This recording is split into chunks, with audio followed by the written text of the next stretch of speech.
Lewis Fields, who has led a Frederick Douglass Path to Freedom walking tour in Fells Point for 12 years, spoke with us on the evening of the Middle Passage ceremonies.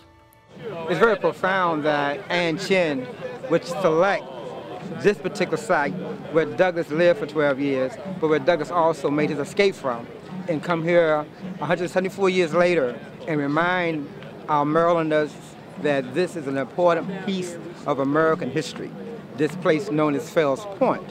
Often people just come here for the scenic view, the tourist attractions, the restaurants, the retail shops, and many times the history of enslaved Africans coming into our city, our state, right here at this waterway is unknown and untold.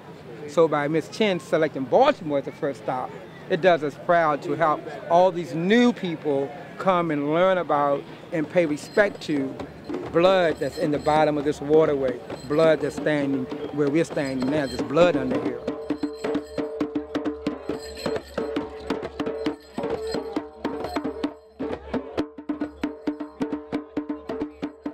The auction block was right there in the square, and Africans were treated very badly. You say the story is untold, and we have so many high schools, institutions named after Frederick Douglass.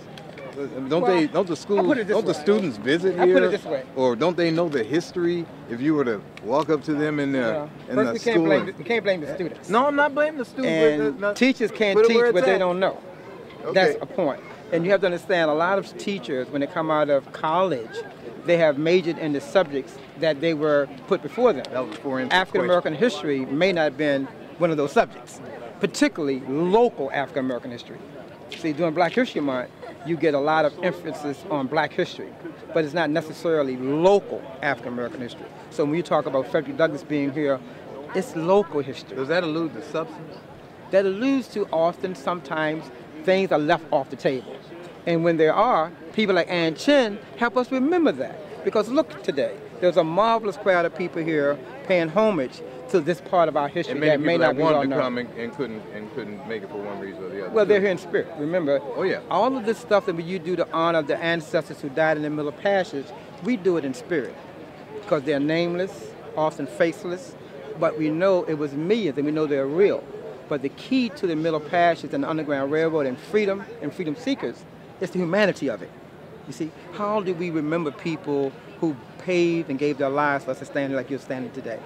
Huh? Go back 200 years ago, we wouldn't be standing here like this. No, we would be being told what to do.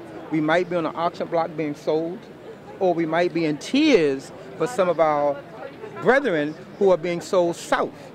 Because this port was also not only an incoming port, but when the international slave trade was ended and abolished, and when cotton became king in the deeper South, planters, or masters if you will, began to sell their surplus slave stock to the New Orleans and the Mississippi market.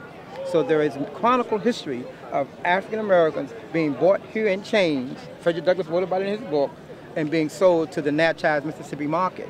So this particular pier is just the most appropriate place for Ann Chin to start her 100th city tour. And I think we all honor that and we appreciate that.